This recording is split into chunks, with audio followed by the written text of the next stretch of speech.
Lanjut Gurunda. Gurunda. Mana ini Gurunda ini? Mereka lebih pintar dari Bible pokoknya. Lanjut Gurunda. Mereka yang menggurui Bible. Jadi kau lebih paham kitab kami. Sekarang saya tanya, kitabmu itu tafsir atau bukan sih? Ada. Kitab kami ditafsir. Nah, terus kalau kitab Anda ditafsir, itu kan sudah sangat jelas. Ya. Kalian adalah sulung dari semua ciptaan, betul? Kehendak Yesus. Pas kehendak Yesus. Kehendak Yesus lagi, kehendak Yesus lagi. Benar enggak? Anak sulung, kami anak sulung, betul. Nah, Yesus Sulung dari anak sulung itu kan kata kiasannya itu.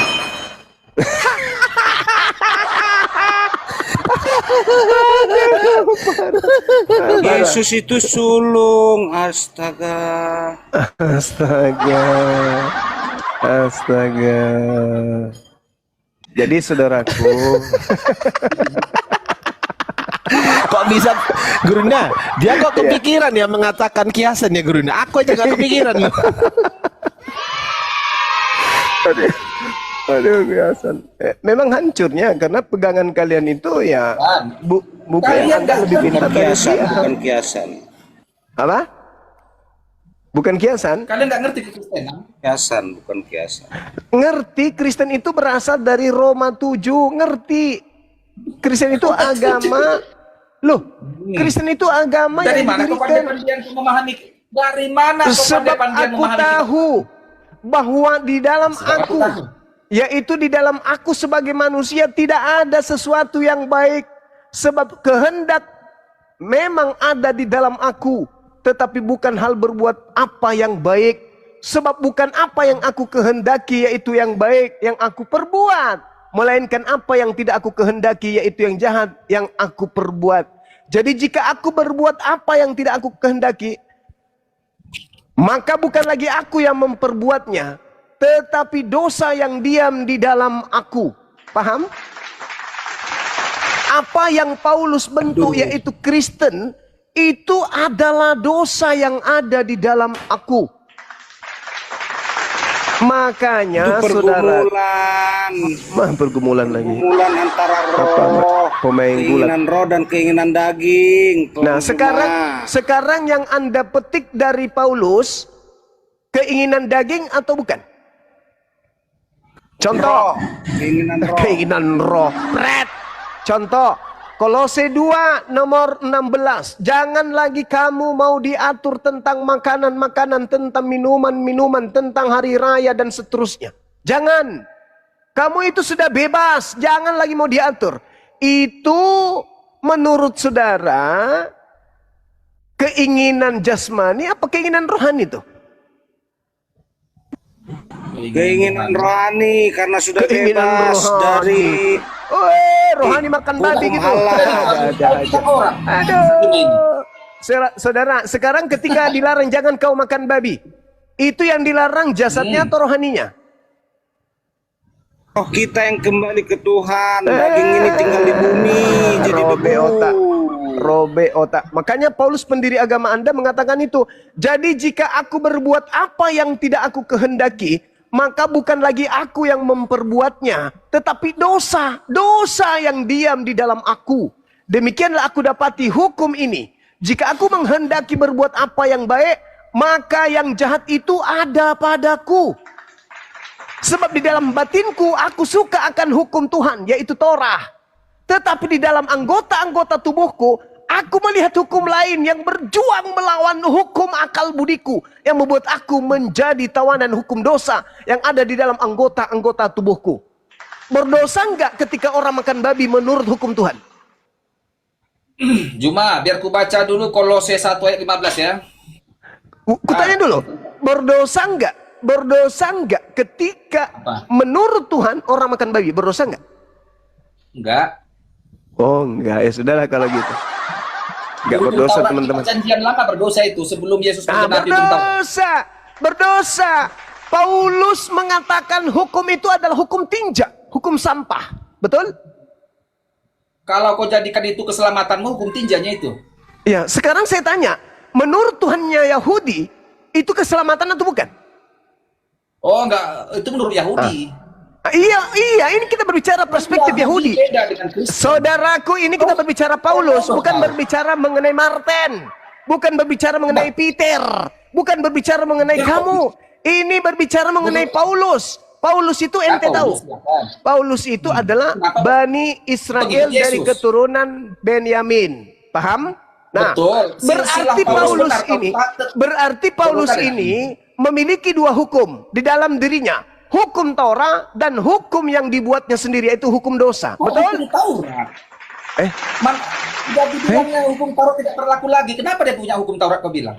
Saya meminta Anda jujur, Paulus itu adalah Bani Benyamin yang harusnya wajib tunduk berserah diri kepada hukum Taurat. Oh, Betul? enggak, salah. Di situ kok ngarang-ngarang, makanya kok lompat salto-salto dulu kok di kamar pikir kan apa di kalau begitu tolong tunjukkan kepada saya perintah di dalam Torahnya orang Yahudi bahwa orang Yahudi itu boleh tidak melakukan hukum Torah. Di mana itu? Oh tidak, orang Yahudi wajib menggunakan hukum Taurat. Paulus ini orang Yahudi atau bukan? Paulus itu keturunan Benyamin. Orang Yahudi atau bukan? Keturunan tetapi tidak beragama Yahudi lagi dia. Bos, kau gulung-gulung dulu kau dia apa lagi? Gua sangat makanya kalau kau nggak, jangan kau terangkan ke Kristen. Kalau kau nggak paham, kau bodoh-bodoh. Paulus itu Bani Israel dari keturunan Israel benar, Benyamin. keturunan Benyamin benar, tetapi Paulus tidak lagi mengikuti hukum Pertanyaan Taurat. saya, apakah hukum Taurat ini wajib untuk Paulus? Tidak. Dalilnya mana? Loh, udah dibilang Paulus bahwa dengan kematian Yesus di kayu salib, hukum Taurat Itulah dibatalkan. yang dimaksud pada diri Paulus ada dua hukum. Hukum Tuhan dan hukum dosa. Bodoh kali kau.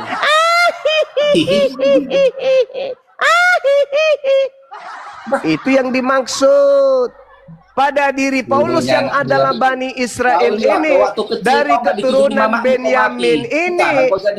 Dengar. Tolong tunjukkan data di dalam kitabnya Yahudi bahwa Taurat itu tidak berlaku bagi keturunan Benyamin. Silakan. Mana ada itu? Setelah Yesus nggak ada. disalibkan sudah berakhir. Aduh. Berarti nggak ada kan? Nggak ada. Nggak ada. Berarti hukum Taurat itu harusnya dengarkan saudaraku, dengarkan. Dengarkanlah aku. Bodoh kan enak ini. Saya tanya dulu samamu, berdasarkan hukum Tuhan, hukum Taurat itu berlaku untuk Yahudi sampai kapan? Berdasarkan hukum Tuhan. Hukum Taurat Mesias berlaku datang, sampai Mesias datang. Sebentar dulu kawan, sebentar. Hukum Taurat berlaku sampai semua nabi. Di mana itu? Kata siapa? Kata siapa itu? Kata siapa? Saya bisa baca di mana? Di Torah mana? Kata Yesus.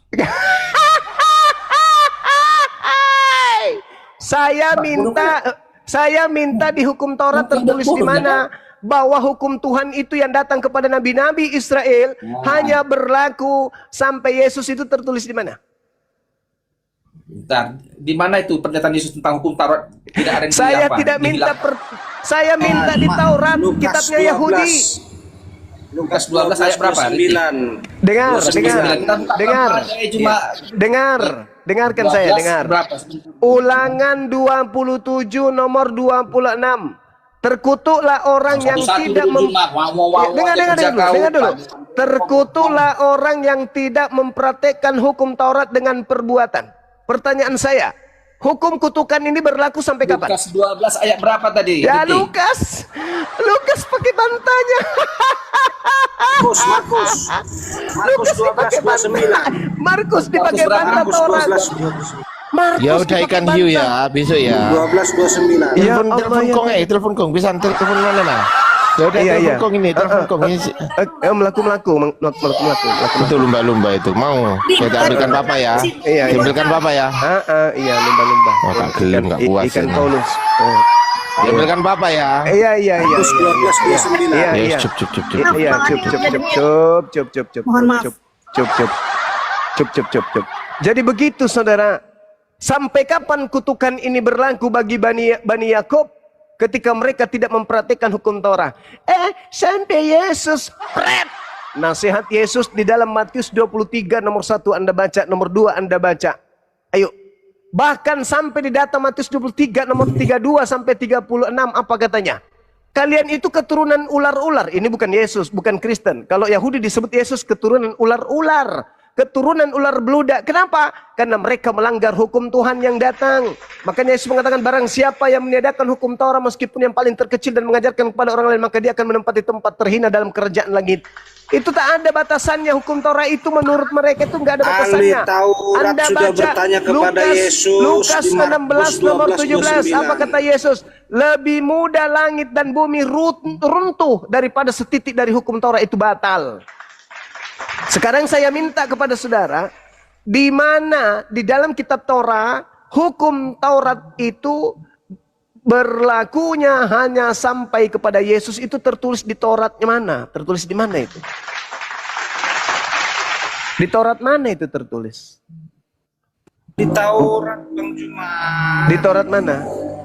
Di Markus Berarti 12:29. Anda lah yang ketika menggenapi ahli 2 Petrus 2. Anda memasukkan pengajaran-pengajaran sesat. Anda memasukkan pengajaran-pengajaran sesat ke dalam kitabnya orang Yahudi berarti. Anda memasukkan pengajaran sesat.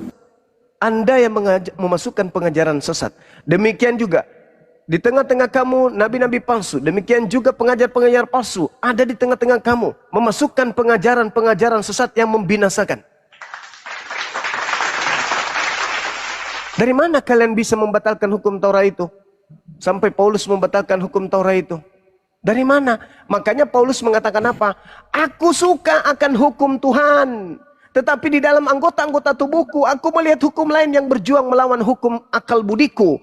Dan membuat aku menjadi tawanan hukum dosa yang ada di dalam anggota-anggota tubuhku. Apa itu? Yang melawan hukum Tuhan yang ada pada Paulus itu yang mana?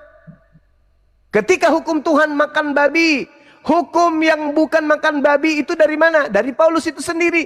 Itulah hukum anggota-anggota tubuhnya yang melawan kemudian hukum Tuhan dan menawan Paulus di dalam dosa.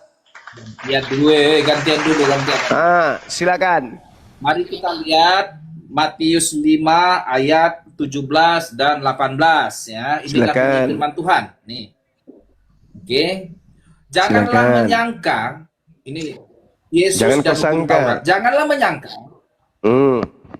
bahwa aku datang untuk meniadakan hukum Taurat atau kitab para nabi. Aku datang bukan untuk meniadakannya, melainkan untuk menggenapinya. Ayat 18. Karena, dengar ini, sesungguhnya aku berkata kepadamu, selama belum lenyap langit dan bumi ini, satu huruf terkecil pun atau satu titik pun tidak akan lenyap dari hukum Taurat, tidak akan lenyap sebelum semuanya terjadi. Sebentar. Langit dan bumi sudah terjadi. Semuanya terjadi. Langit dan bumi sudah terjadi lenyap. Sudah lenyap gak langit dan bumi? Bukan ke situ. Salah. Sebentar. Sebelum langit dan bumi lenyap, setitik pun tidak bisa dibatalkan. Sudah lenyap gak? Belum. Lihat nih, cuma nih gerampasnya mic dari aku nih. Aku dulu ngomong. Maksudnya, jangan kau hilangkan sebelum semuanya terjadi ya Juma. Nah, apa yang terjadi? Langit bumi lenyap. Apa sudah terjadi? Sabar dulu, biarkan dulu aku jelas. Enggak, saya tanya sama mu. Apakah langit dan bumi sudah lenyap? Sabar dulu, aku dulu menjelaskan Juma, tenang dulu. Kamu jangan lebih pintar dari Bibelmu, akan semakin ketahuan. Sebelum semuanya terjadi. Artinya sebelum langit dan bumi lenyap. Sebelum Yesus menggenapi, sebelum Yesus menggenapi hukum Taurat dan kitab para nabi di atas kayu salib. Setelah Yesus Ujung-ujungnya doktrin, dogma. Betul, Manuel. Jangan kau Betul, lebih Manuel. pintar dari kitab lu. Sebelum langit dan bumi lenyap, setitik pun tidak boleh dibatalkan. Betul nggak kata Yesus itu? Kuncinya ini sebelum semuanya terjadi, tetapi kau apologet menghilangkannya agar kau mengarahkan sekarang sebelum langit dan bumi. Salah. Sekarang begini, saudaraku Immanuel, woi. apa dasar pijakan Yesus mengatakan sebelum langit dan bumi lenyap? Kalau ternyata ujung-ujungnya genapnya Torah itu di atas salib. Hah? Jadi, Kamu yang salah tafsir, kamu yang menyalah-nyalahkan kitab lu sendiri. Kau yang lebih pintar dari kitab lu. Sabar dulu, kau tuan rumah, koran dari aku takut Sebelum langit dan bumi lenyap, setitik hukum Torah pun tidak boleh batal. Lukas 16 nomor 17. Langit dan bumi sudah lenyap belum?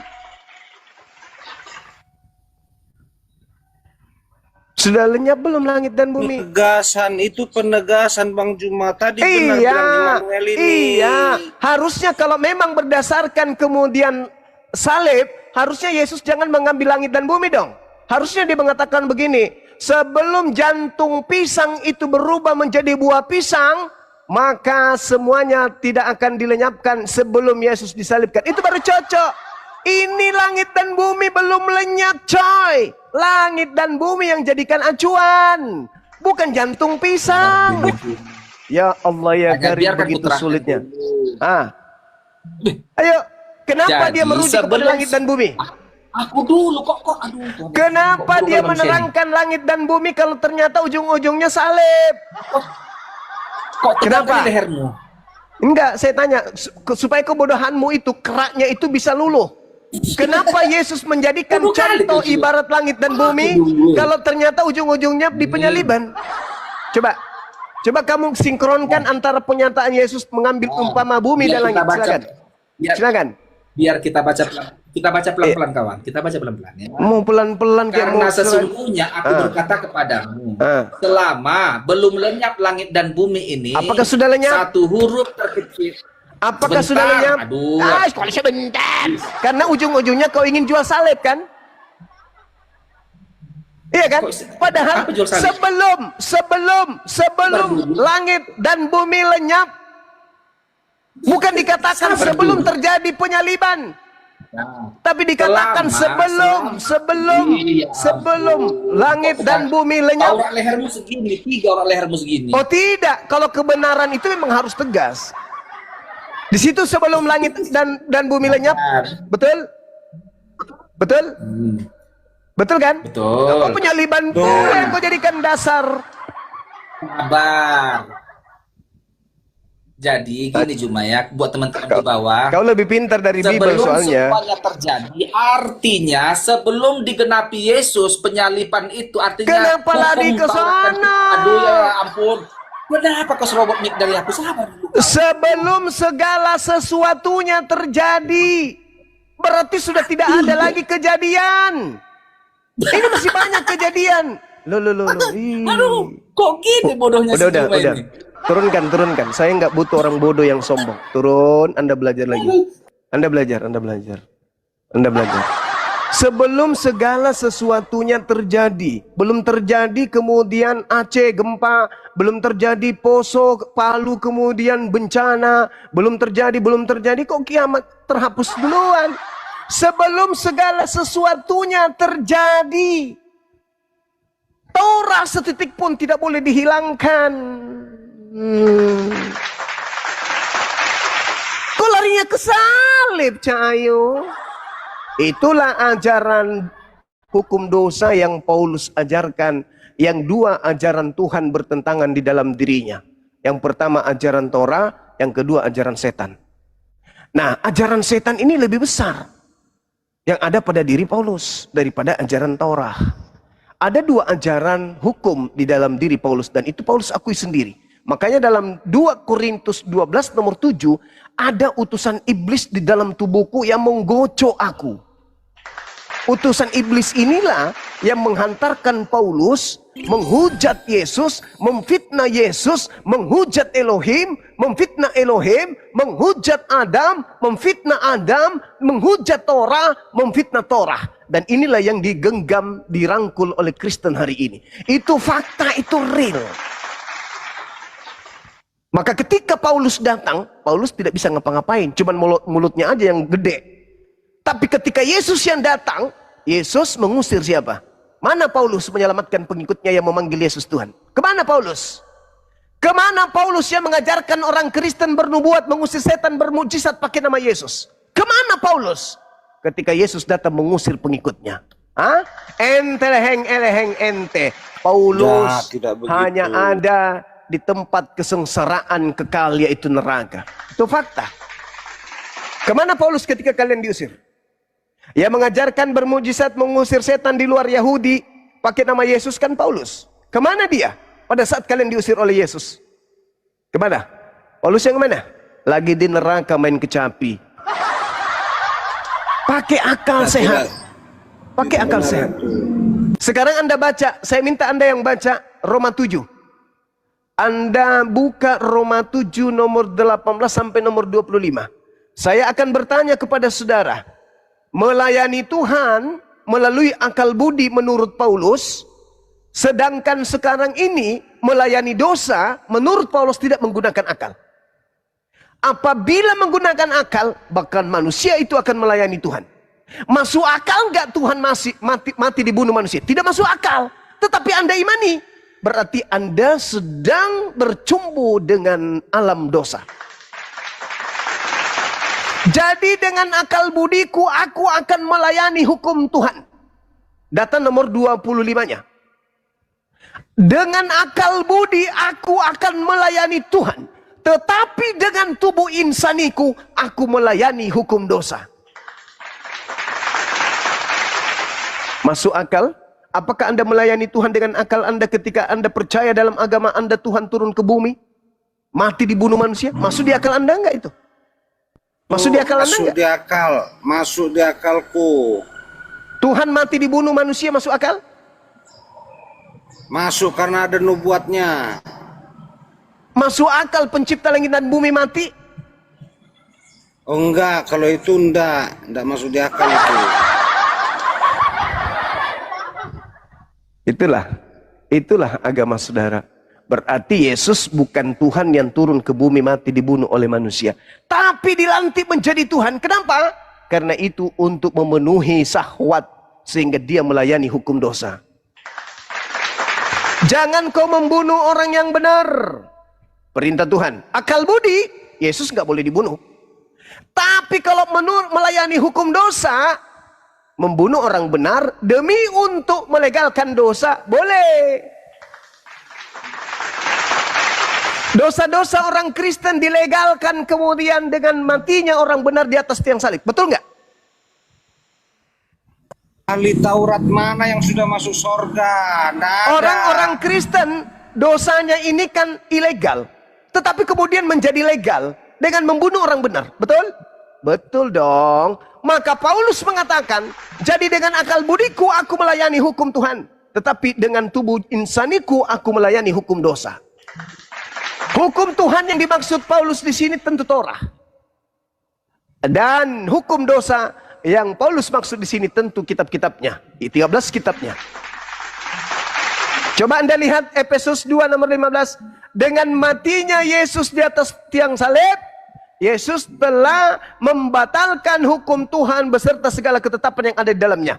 Itulah yang dimaksud oleh Paulus. Dan Kristen berada di mana? Kristen berada di hukum dosa, bukan berada di hukum Tuhan. Makanya hukum Tuhan disebut sebagai perjanjian lama, hukum dosa disebut sebagai perjanjian baru. Itulah kalian.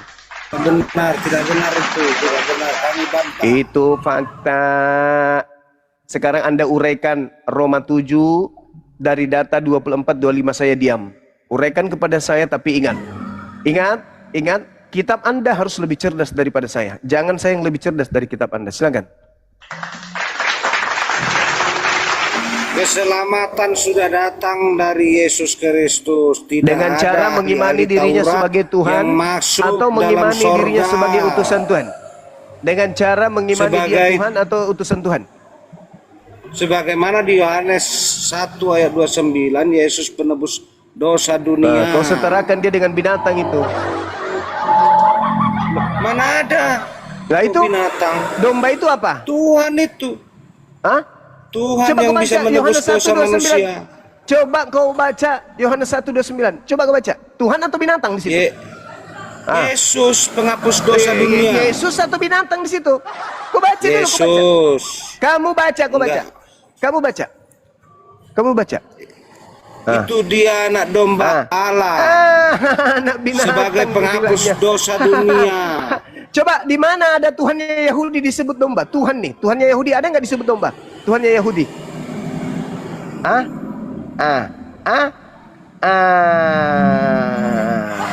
Inilah Lah, itu kalian kan pengikut-pengikut gambaran itu, Bang Paulus. Juma.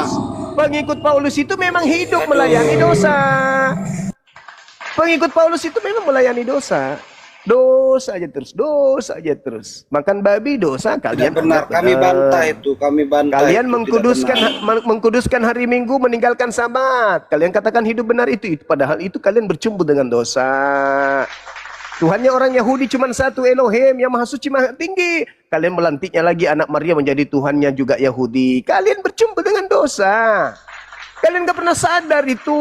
Kami bantah itu. Immanuel Silakan bantah Anda bantah. Immanuel. Kita Silakan, bukan dosa, silakan Anda kita bantah. bukan dosa. Silakan. Apakah makan babi itu bukan dosa menurut Tuhan? Apakah tidak bersunat itu bukan dosa menurut Tuhan? Apakah meninggalkan Sabat menuju ke Minggu itu bukan dosa menurut Tuhan? Apakah menyembah anak Maria itu bukan dosa bagi Tuhan?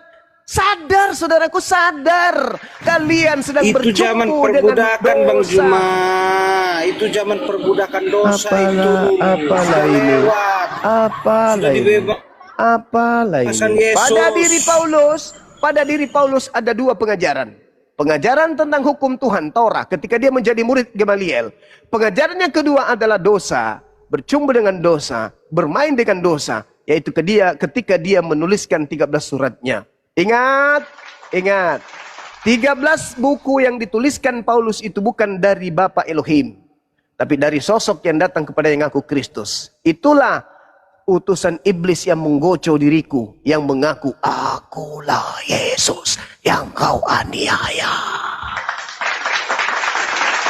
Dia Kami datang. bantah itu semua. Iblis itu datang dalam nama Yesus di dalam tubuh Paulus. Jangan Anda mengatakan saya tidak bisa, saya akan bantah.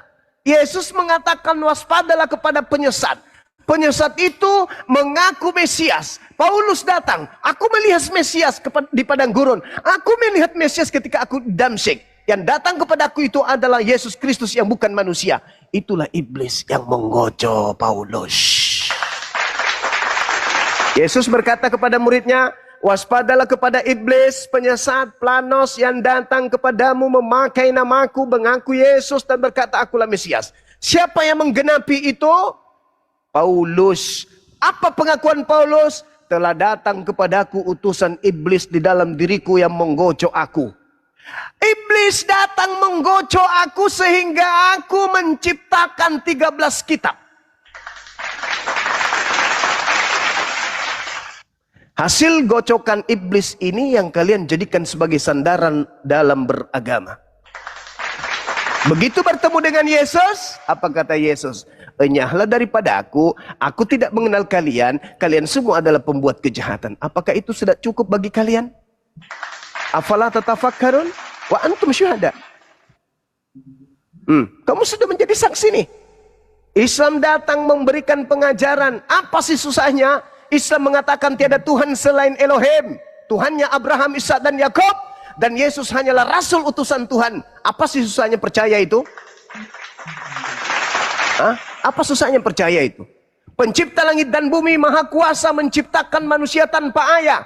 Turun ke bumi, mengajarkan bangsa tegar tengkuk untuk kembali kepada hukum Tuhan. Untuk beriman, percaya dia Mesias utusan Tuhan untuk mereka. Agar mereka menjadikan Mesias ini sebagai jalan menuju kepada Tuhan. Apa sih susahnya? Kenapa harus ada embel-embel? Dosa kita terhapus karena darahnya loh. Bukankah Anda tahu? Yesus berkata, kiamat sudah dekat, bertobatlah.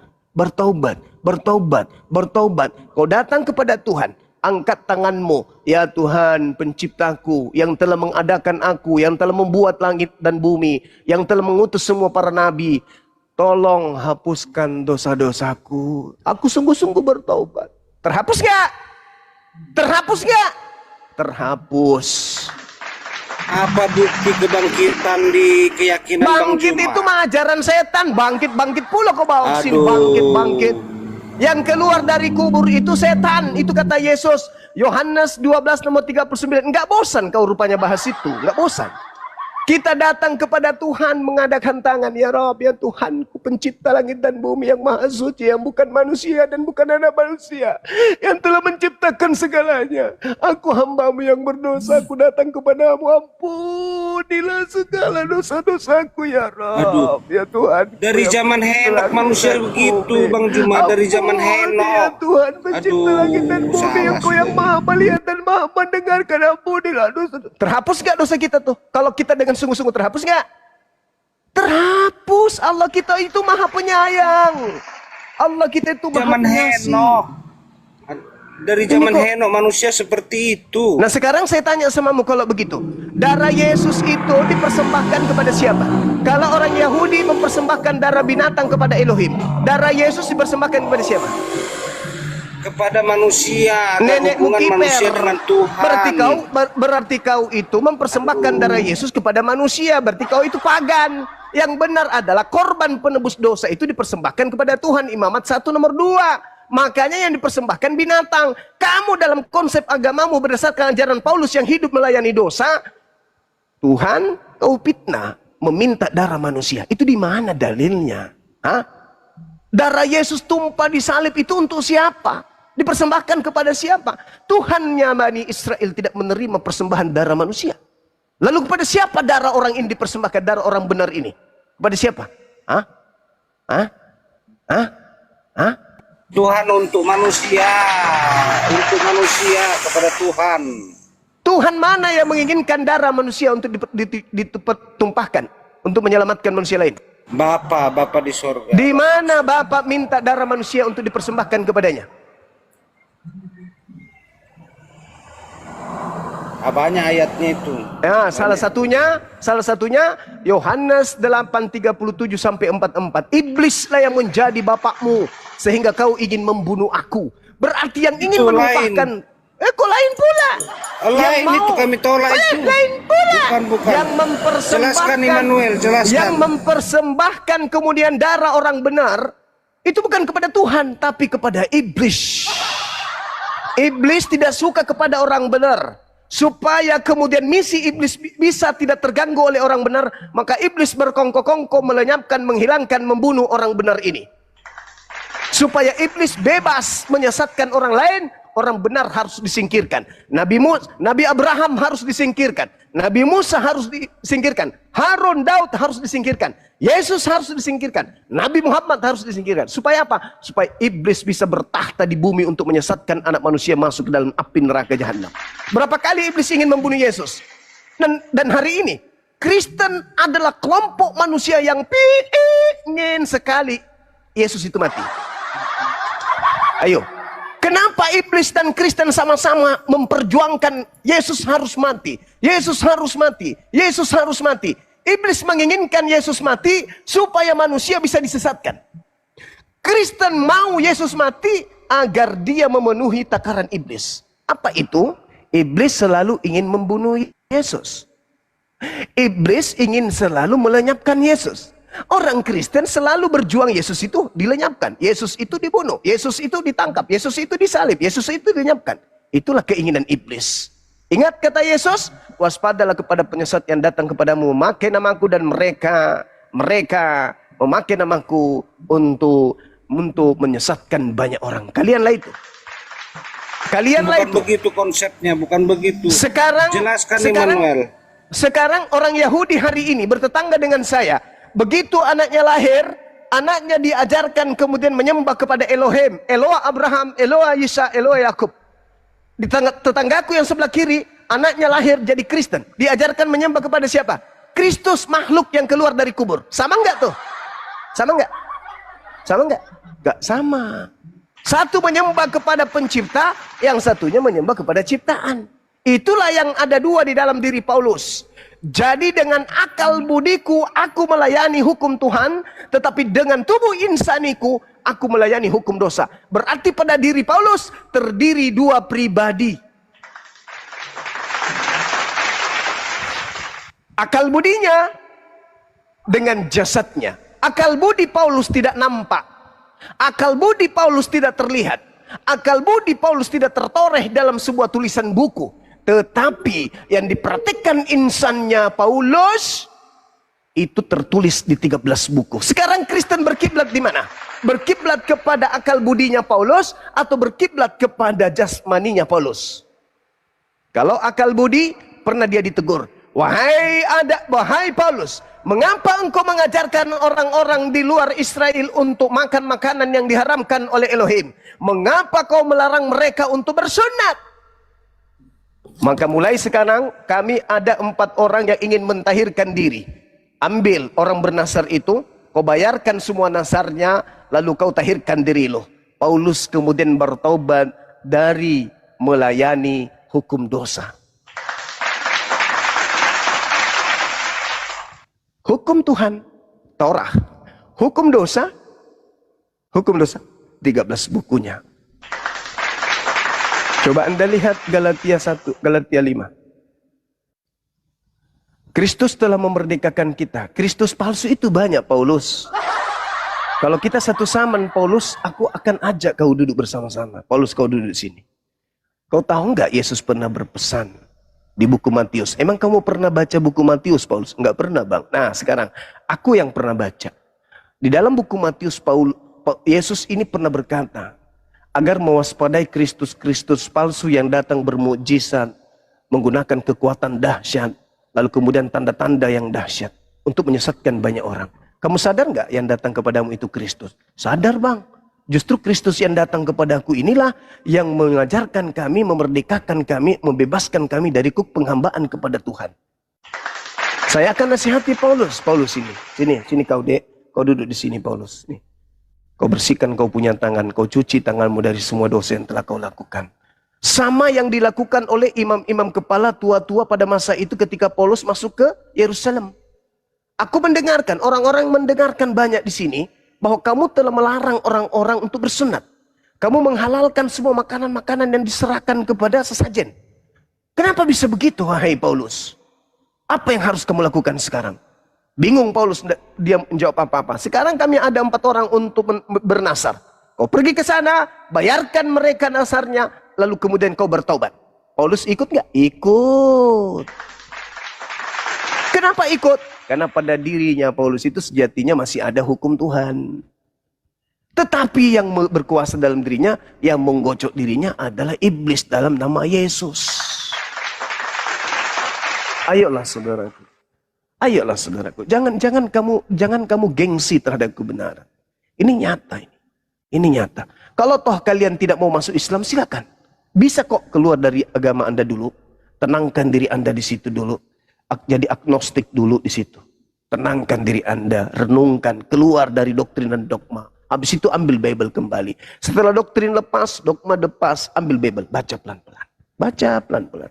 Dengan akal, dengan hati. Dengan akal, dengan hati. Karena Anda lebih pintar dari Bible. Maka Anda harus mendudukkan akal Anda daripada Bible. Jangan Anda menundukkan diri Anda di dalam Bible itu. Baca dengan hati. Baca. Setelah itu, Anda tentukan sikap. Anda mau kembali, atau Anda justru keluar. La ilaha illallah Muhammad Rasulullah. Silakan saudara renungkan. Pikirkan. Silakan. Tanamkan diri Anda untuk mengkaji Roma 7 itu. Ingat nomor 3-nya itu parah kali loh, nomor Galatia 7 itu. Parah itu, Bang. Kalau Anda melihat. Kenapa saya tertarik selalu membahas surah-surah Paulus? Karena Paulus mengakui dirinya kan. Iya kan? Oke. Dinda Ardiansa monitor silakan. kami ini beragama mencari keselamatan. Kalau Sebagaimana mau di selamat, agama apabila tidak ada keselamatan, kami tidak pilih. orang selamat menurut Yesus ngapain? Orang selamat itu menurut Yesus. Gimana caranya saya bisa selamat, wahai Yesus? Caranya gimana? Dia punya Tuhan. Tuhan yang mana? Ya sebagai jalan kebenaran. Iya, Tuhan yang mana yang diajarkan Yesus sebagai jalan kebenaran ini? Yesus kami akui jalan kebenaran. Ya, itu iman kami. Menuju kepada siapa? Kepada Yesus atau kepada jangan Tuhannya Yesus? Putra dan Roh Kudus. Yesus jalan Boleh keselamatanmu. Boleh ngaco. Tanya Jalan dulu kau Juma, apakah Yesus jalan keselamatanmu? Yesus Tahu dulu, itu apakah Yesus jalan keselamatanmu Juma? Yesus itu jalan keselamatan bagi Bani Israel. Ya, kau cari lagi. Kutanya kau Juma, apakah kau mengimani Yesus adalah jalan keselamatanmu? Yesus mengajarkan kepada Bani Israel dia adalah Iya, rasul kau tidak. utusan Tuhan. Loh. Bani Israel, saya bukan Bani Israel. Kau bilang tadi kami mengimani. Aku percaya Yesus jalan keselamatan. Kutanya lagi kau kali. Jangan bohong lah Juma. Saya percaya Yesus jalan keselamatan. Yesus ini adalah juru selamat. Saya percaya Yesus adalah Nabi Rasul. Tetapi ada tanya dulu tetapinya. kau Juma, apakah Yesus adalah juru selamatmu Juma? Israel. Iman saya, ini iman saya. Ini iman saya. Saya percaya Yesus. Saya percaya Yesus adalah kebenaran hidup bagi Bani Israel. Itu iman saya. Iman saya kan yang Anda tanya. Begitu kawanku. Mau mengingat Yesus juru selamatkanmu, apakah Muhammad juru selamat? Oh jelas. Satu-satunya. Satu-satunya. Mana dalil? Gimana? Dalil Al-Quran surah Al-Ma'idah. Al-Quran surah Al-Ma'idah menjelaskan kepada kami bahwa jangankan kami umat Islam, ahli kitab Bani Israel yang diutus kepada mereka, utusan beberapa kepada mereka pun diajak untuk beriman kepada Nabi Muhammad sallallahu alaihi wasallam. Baca dalilnya biar kita simak sama-sama. Ahlal kitab. Ya ahlal kitab. Qad ja'akum rasuluna yubayyinu lakum katsiran mimma kuntum tukhfuna minal kitab wa ya'funa an katsir. Qad ja'akum minallahi nurun wa kitabun mubin. Wahai ahli kitab, sungguh Rasulku Nabi Muhammad telah datang kepadamu untuk menjelaskan banyak hal dari isi kitab yang suci yang kamu sembunyikan dan membiarkan tidak menjelaskan banyak hal pula. Sungguh telah datang kepadamu cahaya dari Allah dan kitab suci yang jelas. Yahdi bihillah manittaba ridwanahu subulas salam. Dengan kitabnya yaitu Al-Quran, Allah menunjukkan kepada orang yang mengikuti ridhonya kepada jalan keselamatan. Jelas? Jalan keselamatan. Oke? Matamu suwe. Jadi ahli kitab diseru untuk merujuk kepada Al-Quran, untuk merujuk kepada Islam. Maka ketika Nabi Muhammad itu diutus oleh Allah, apa kata beliau? Ya ayuhan nas, wahai seluruh umat manusia, inni rasulullahi ilaikum. Aku ini adalah utusan Tuhanmu kepada kalian semua. Sekarang ku tanya kau, bukti nyata, di mana Muhammad sekarang berada? Kalau memang dia jalan keselamatan, Nabi di alam kubur. Nabi Muhammad sallallahu alaihi wasallam di dalam Al-Qur'anul Karim diterangkan. Ali Imran ayat 169.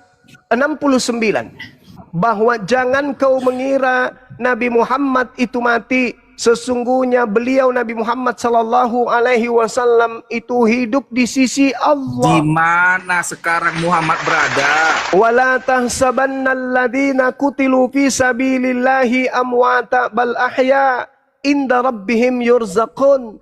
Jangan sekali-kali kamu mengira bahwa orang-orang yang gugur di jalan Allah itu mati. Sebenarnya mereka itu hidup dan dianugerahi rezeki di sisi Allah. Jelas itu.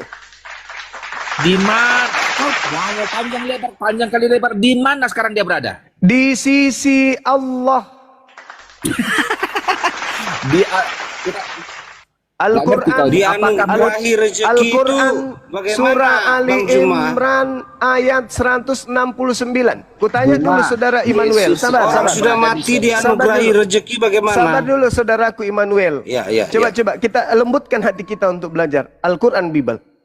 Apakah di dalam Bible, sabar. Apakah di dalam Bible saudara Nabi Musa dikuburkan di tanah? Dia di tanah, dia ditinggalkan, Bukan dia oleh nggak sampai ke Tuhan. tanah perjanjian. Dikubur di bumi atau enggak? Dia berada di Kuburkan bumi. di bumi. Di bumi. Apakah di dalam kitabmu Yesus pernah bertemu Nabi Musa? Nggak ada diceritakan. Oh, ada. Pernah di gunung. Bertransfigurasi. Yesus bertemu Waktu- Musa di mana? Di sebelum penderitaan Yesus, dia bertemu dengan Musa dan Elia. Di mana? Betul. Di bumi. Ketika Yesus berdoa, dia apa di gunung apa itu ya? Di Terus Getsemani. dia bertemu di mana? Kutanya dulu. Dia melihat Musa di mana? Di gunung Dan Salah. dia Salah. Hebro, Gunung Hebro. Salah. Yesus bertemu Musa di mana? ya di gunung lah. Ada pernah di bukit apa itu? Enggak. Dalam Ketika Yesus penglihatan Yesus bertemu Musa dan Elia di mana? Ayo saudaraku jujur. Jujur. Di gunung.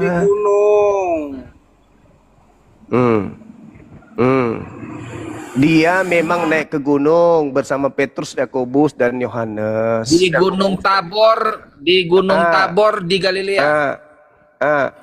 Nah, di situ Yesus melihat Musanya berada di mana? Di bukit itu, di gunung itu. Nah, di bukit itu, di gunung itu katanya. Berhadapan langsung. Jadi menurutmu Yang melihat Musa, murid-murid, yang jadi melihat menurutmu Musa dan Elia, sebentar dulu. Jadi Yang melihat menurutmu Musa Musa dan Elia bangkit? berbicara dengan Yesus adalah murid-murid. Silakan. Jadi menurutmu Musa bangkit dari kubur? Tidak. Kok bisa bertemu dengan Musa, Yesus? Oh, Apa bang? Kuasa Tuhan. Ya, ada bang? itu kan roh Musa. Itu kan roh Musa. Gimana bang? Itu kan Gimana? melihat Keluaran 33 Musa turun ke ayat dunia 18. Keinginan Musa adalah kepada Tuhan tunjukkanlah. Jadi Musa keluar dari kubur enggak nih? Tidak keluar dari kubur. Tubuhnya Musa masih mana ada keluar, kan belum hari kebangkitan. Jadi yang ditemui Musa itu siapa? Yang ditemui Yesus. Yang ketemu Yesus, Mm-mm. Musa dan Elia. Musa bisa dilihat dalam bentuk roh. Dalam kitab suci Alkitab itu bisa dilihat oleh Petrus dan murid-murid lain. Itulah yang diterangkan oleh Al-Quranul Karim. Wala tahsabanna alladziina qutilu fi sabilillahi amwata. Jangan kau mengira Nabi Abraham itu mati. Jangan kau mengira Daud itu mati. Jangan kau mengira Musa itu mati. Jangan. Sesungguhnya mereka itu hidup di sisi Tuhannya. Sekarang ketika Anda bertanya seperti tunggu sama dulu. Ketika saudara ketika Anda bertanya di mana Nabi Muhammad sekarang? Saya sudah memberikan pintu jawaban. Sekarang menurut sahabat dulu. Menurut Yesus, yang keluar dari kubur itu apa? Jawab. Keluar dari kubur. Mana ada yang keluar dari kubur? Mana ada orang keluar dari kubur? Yang mengaku kepadaku telah diberi kuasa, pergilah ke seluruh dunia, jadikanlah seluruh bangsa menjadi pengikutku. Itu menurut Yesus itu apa? Menurut Yesus, itu Yesus sendiri. Bukankah Yesus mengatakan Kristus palsu akan melakukan tanda dahsyat? Kristus betul. Mari kita bahas Kristus palsu. Ayo, apa itu? Kayak mana? Tunggu dulu. Bukankah Yesus pernah mengatakan waspadalah kepada Kristus yang datang melakukan tanda dahsyat? Betul, ada. Betul. apakah ucapan pergilah ke seluruh dunia, jadikanlah seluruh bangsa menjadi pengikutku, ini pernah Yesus ucapkan kepada murid-muridnya sebelum terjadi tragedi penyaliban? Oh, tidak pernah. Tidak pernah. Apakah Yesus sudah menamatkan ajarannya ketika dia berkata, segala firman yang engkau berikan kepadaku telah aku sampaikan kepada mereka? Apakah masih ada ucapan yang belum disampaikan? Untuk hal yang harus disampaikan Yesus sudah disampaikannya. Sudah disampaikan semuanya. Jadi yang menyampaikan pergi ke seluruh dunia itu siapa? Yesus. Mana yang betul ini? Mana yang betul? Sudah disampaikan seluruh firman atau masih ada yang belum disampaikan? Bukan begitu maksudnya, bukan begitu. Loh, ya tunggu. Apa yang sebentar? Aku dulu lah, gini dulu. Yesus sudah menamatkan. Yes, Tuhan, sabar dulu. Yesus sudah menamatkan. Ampun matiku. Apa Segala yang harus firman- Yesus sampaikan lu? Segala firman- Segala firman yang Tuhan berikan kepada Yesus, Yesus sudah akui. Semuanya Benar. telah disampaikan, betul? Masih ada nggak yang Sudah. belum disampaikan? Masih ada untuk setelah kematian. Berarti Tanya, Yesus ada lagi? pembohong. Segala firman yang pembohong. segala firman yang Tuhan berikan kepadaku telah aku sampaikan atau belum aku sampaikan?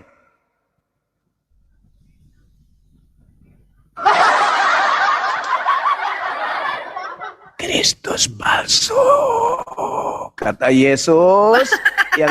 yang keluar dari Sekarang iblis jangan itu, dulu yang keluar kemana-mana, dari Muhammad kubur dan itu Yesus kita sekarang. iblis. Melakukan komparasi antara Yesus dan Muhammad. Oke. Muhammad sekarang berada di mana? Berada di sisi Allah. Kan tadi sudah kubacakan dalilnya.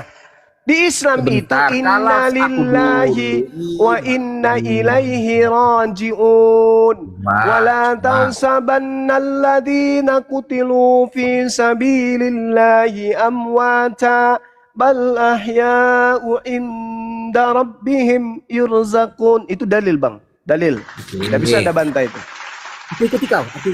Kau bilang tadi Muhammad ada di sisi Allah. Yes.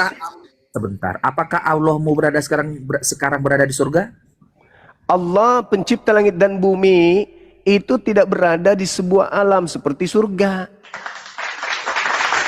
Maksud daripada di sisi Allah itu berada pada naungan Allah, berada pada lindungan Allah. Makanya dikatakan Yesus itu di dalam pangkuan Bapa, pangkuan Tuhan. Jangan kau sabar dulu. Itu sabar dulu, sabar. Nah sekarang Kalau ketika Anda panjang bisa, kalau aku nerangkan panjang-panjang nggak bisa. karena kamu lebih pintar dari Bible, saya bicara berdasarkan tataran Bible. Sekarang Oke. ketika Yesus berbicara, sekarang juga dunia dihakimi. Sekarang juga penguasa dunia dilemparkan keluar. Dulu kau jadi juru jawab. Kau kan ahli panelis dulu. Enggak.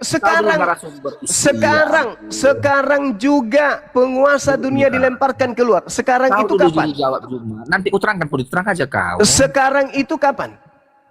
Artinya sekarang itu pasti terjadi. Hey, la la la la la la la la la Dulu, la la la la.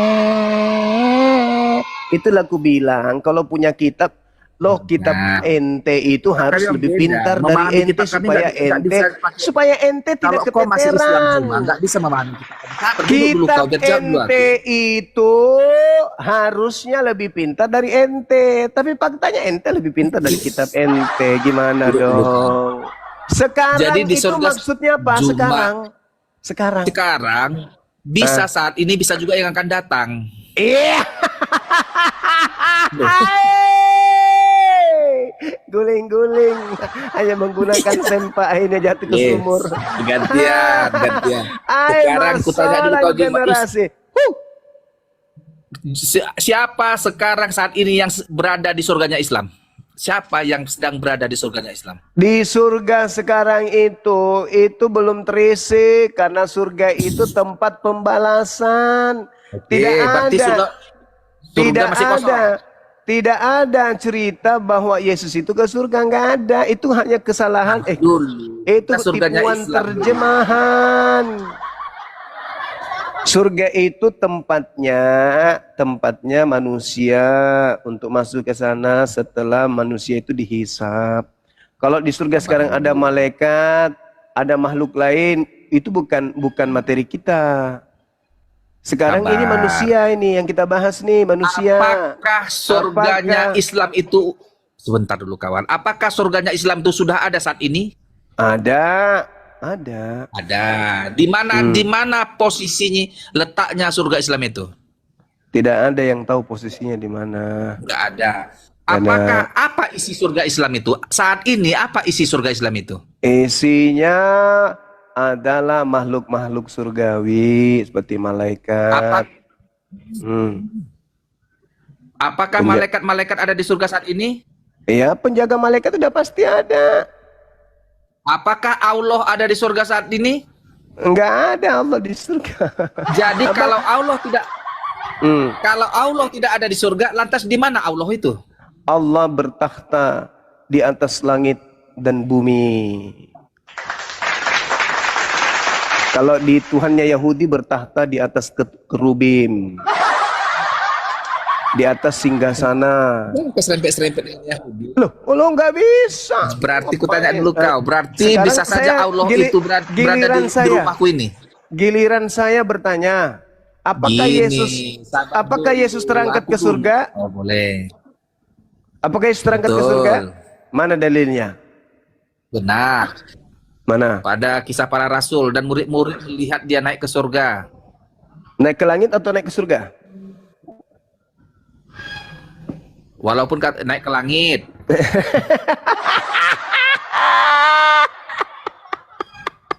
Ranon kan langit. Ya betul. Kenapa lembaga Bible menulisnya surga? Kenapa? Supaya daya tarik. Supaya daya tarik. Supaya daya tarik supaya banyak orang tertipu. Bukan, supaya mengerti tempat terakhir. Karena orang itu sejatinya selalu ingin surga.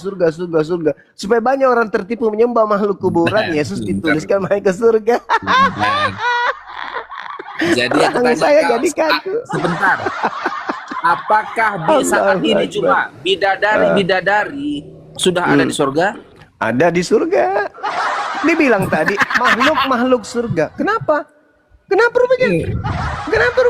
Makhluk surga itu. Coba Anda baca 1 Korintus 4:8. Makhluk surga sama seperti Yesus berasal dari surga. Sudah ada surga katanya. Makhluk surga. Ini pertanyaan apa yang kayak gitu? Apakah keselamatan, Bang Juma? Bidadari tahu. Aduh, ada dari kerja pertanyaan yang kayak begitu, saudaraku, sama ketika saya bertanya, apakah perempuan sundal sudah ada di surga? Sama. Jangan kau jatuhkan dirimu, jangan. Karena Yesus mengatakan lebih dulu wanita-wanita pesundal ke surga. Jangan tanya yang kayak gitu, karena surga itu gaib, jangan. Nanti kau malu. Yang kita bahas sekarang ini adalah ketika Yesus berkata, sekarang juga penguasa dunia adalah iblis dilemparkan keluar. Iblis pada saat itu dilemparkan dari mana? Kan sudah dari zaman Adam dilemparkan dari langit, dari surga ke bumi. Nah saat Yesus sekarang juga, marilah kita membahas ajaran. Tunggu saudaraku, tunggu. Jangan kita membahas surga yang belum kita ketahui. Iya makanya kita, makanya yang kita bahas, yang kita bahas ini, yang kita bahas ini yang keluar dari kubur. Karena kan Nabi kami Nabi Muhammad tidak keluar dari alam kubur katamu. Nah sekarang yang keluar dari kubur itu menurut Yesus itu di dalam pengakuan Yesus Yohanes 12:31 51 dengar sekarang juga iblis dilemparkan keluar dari mana? Jadi gini Bang Juma, kami ini kan keluar dari mana? Di dalam Kristen konsep kami keselamatan sudah ada. Iya, konsep keselamatan di dalam ajaran itu Bang diusir. Juma, apakah keselamatannya sudah ada atau belum? Keselamatan di Kristen itu mana? Tunjukkan ke saya mana. Sudah melalui penebusan dosa, Nenekmu kiper. penghapusan dosa. Nenekmu kiper. Sekarang Itu ada ajaran nggak di Paulus. ajaran Bang Mari Juma? kita bahas ajaran aja. Tarik. Kami akan Sekarang berusaha kembali, belajar. jangan lari kemana-mana dulu. Yang keluar dari kubur itu, menurut Yesus dilemparkan keluar. Ayo, itu Yesus mengatakan dalam Yohanes 12:31, sekarang juga dunia dihakimi, sekarang juga iblis dilemparkan keluar. Sekarang itu keluar itu dari mana?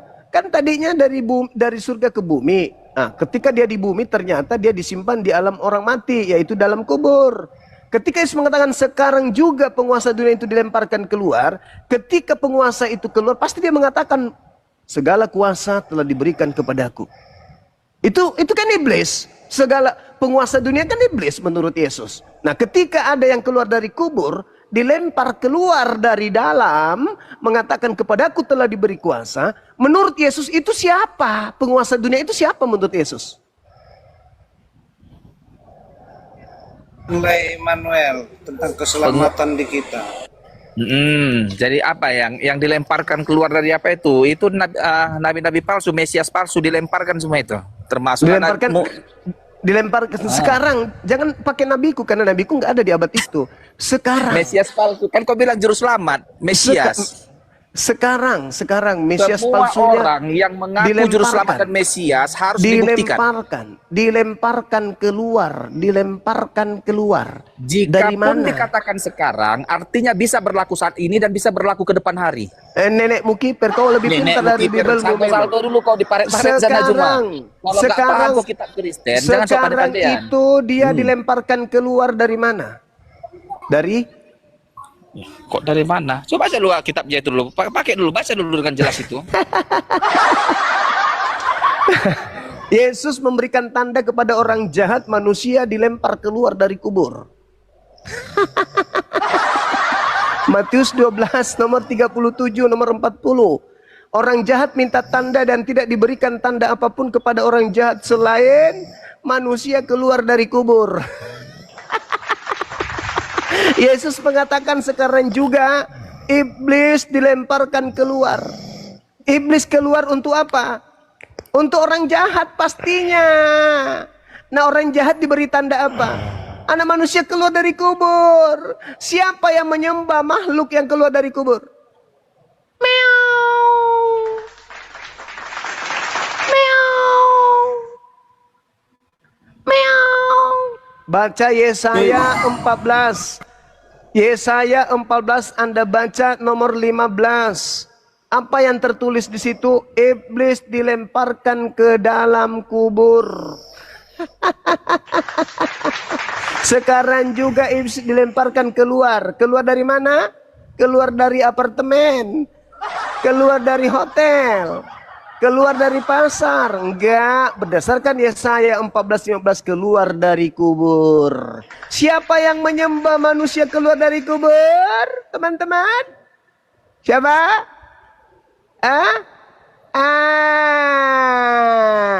Makhluk inilah yang menggocoh Paulus sehingga Paulus memberikan 13 kitab. Di mana kitab ini menentang hukum Tuhan. Di mana kitab ini yang dipakai oleh Kristen untuk melegalkan ajaran di luar ajaran Tuhan. Untuk menghantam Taurat, hukum yang datang kepada Bani Israel. Oke, karena guru kita sudah tidur, alangkah baiknya kalau di-mute aja. Begitu saudara-saudaraku sekalian. Silakan saya serahkan kembali ke Ustadz Miftah. Di sini sudah hampir azhar. Ahi, tafadhal. Akhi, antikristus sudah kita kandangin. Terima silakan kasih Ahi. Bang Juma, terima kasih. Iya guru ndak. Ya, silakan Ahi. Tafadhal. Ya mungkin Kang Ustadz Tardiansa monitor.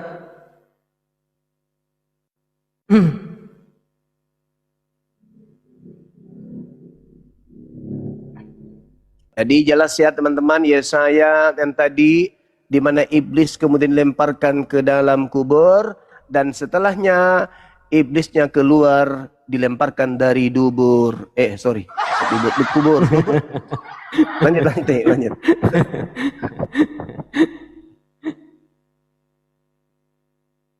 Gimana Bang Ritik? Daril si Itu ya, mau bintang sembuh. timur itu. Oke. Beda itu. Siap. Siapa yang mendapatkan gelar bintang timur? Wahyu 22 nomor 16, aku Paulus tunas Daud sang bintang timur. Yang disembah orang Kristen hari ini adalah Yesus. Yang dinubuatkan Yesus datang sebagai penyesat memakai nama Yesus. Akulah Yesus sang Bintang timur itu putra Fajar, putra Fajar. Wahyu Bintang 22 nomor timur. 16. Wahyu 22 nomor 16, Tuhanmu bergelar bintang timur. Lanjut akhi. Siap, Gurunda. Siapa yang mendapat julukan bintang timur itu? Di Silakan Quran kan baca dulu. ada bintang timur putra Fajar. Lah itu udah dibacakan sama Gurunda.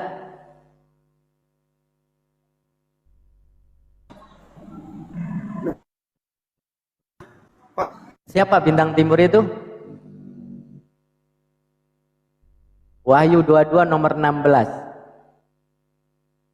Coba baca dulu.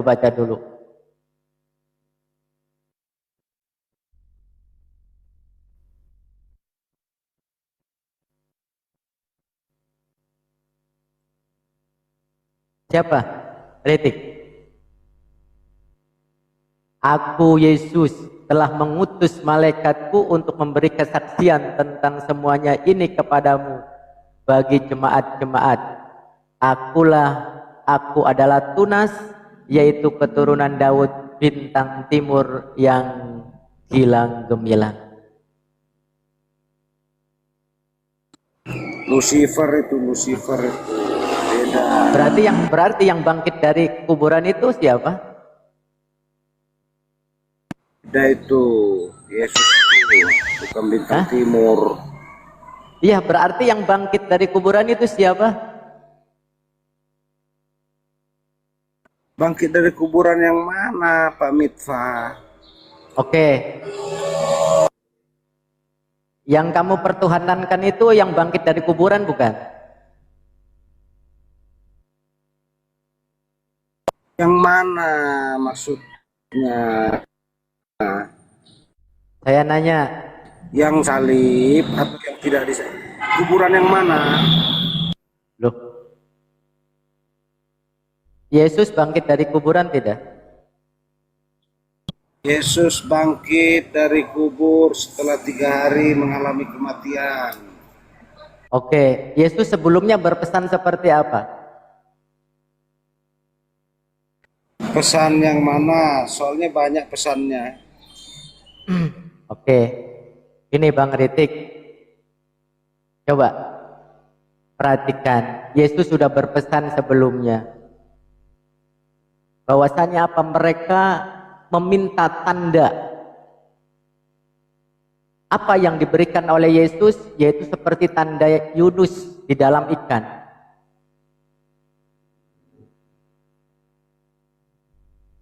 Yunus di dalam ikan berapa hari coba?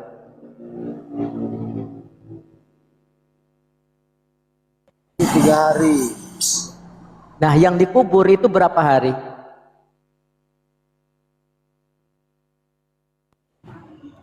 3 hari. Sama tidak? Sama. Berarti yang bangkit dari kuburan Yesus atau bukan Yesus? Yesus, sebagaimana Yunus bisa keluar dari perut ikan.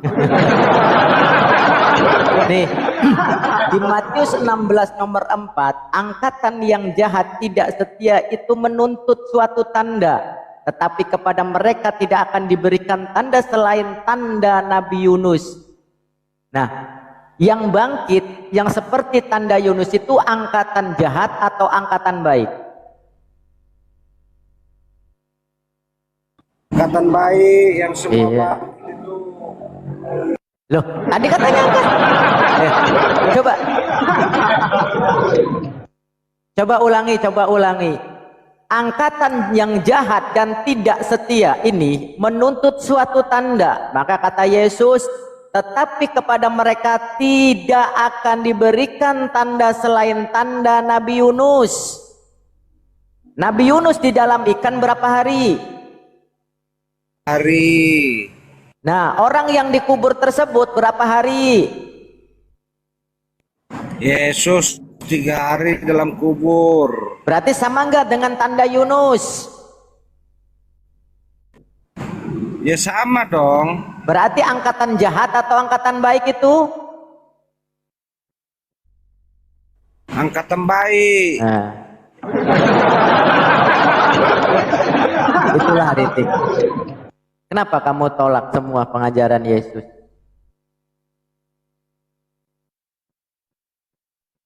Coba 1 Yohanes 5 nomor 19.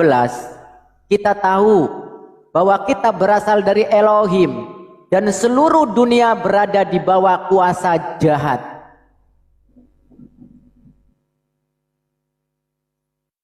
Tadi juga sudah disebutkan Gurunda 1 Korintus 5 nomor 5. Orang itu harus kita serahkan dalam nama Tuhan Yesus kepada sibilis, sehingga binasalah tubuhnya agar rohnya diselamatkan oleh Tuhan.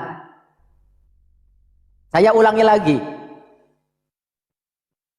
Tanda angkatan jahat tersebut sama dengan tanda Yunus, betul tidak?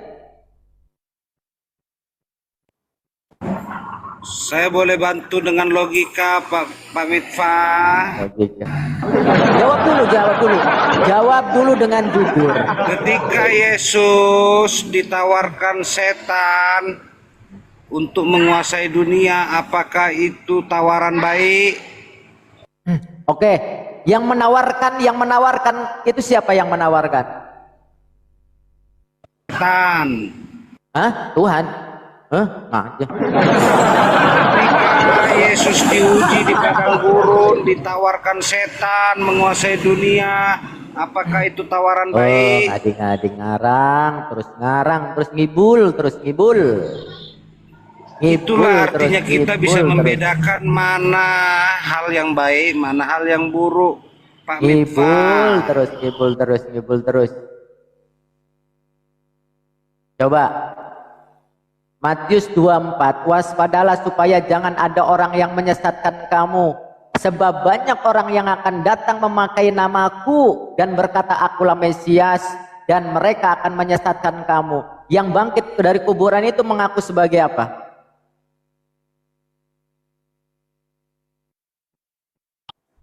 Yang mana yang bangkit? Yang bangkit dari kuburan itu mengaku sebagai apa? Yesus yang pertama bangkit dari kematian, setelah itu disusul ribuan banyaknya yang bangkit dari kubur. Kritik.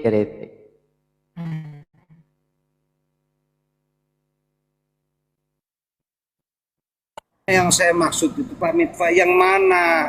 Apakah yang sulung itu atau dari yang ribuan ini? Apa? Setelah Yesus bangkit, maka yang bangkit dari kuburan pun banyak. Berarti Tuhan semua? Enggak lah, satu aja Tuhannya, Yesus. Parah.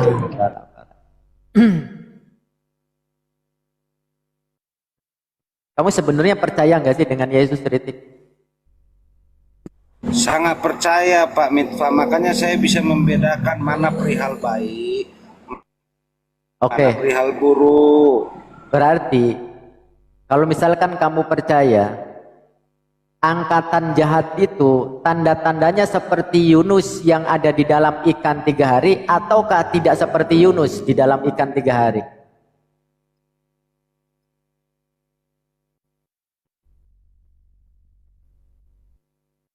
Belum tahu saya itu angkatan jahat seperti apa itu modelnya. Kan tadi udah dibacakan. Angkatan yang jahat tidak menuntut suatu tanda, tetapi kepada mereka akan diberikan tanda selain tanda Nabi Yunus. Yang bangkit dari kuburan itu berapa hari?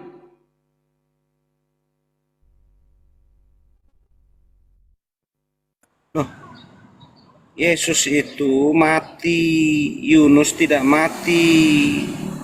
Oke, berarti Tuhanmu mati. Yesus mati 3 hari. Iya, berarti Tuhanmu mati. Iya, Tuhan Yesus mati 3 hari. Iya, berarti Tuhanmu mati. Iya, iya betul.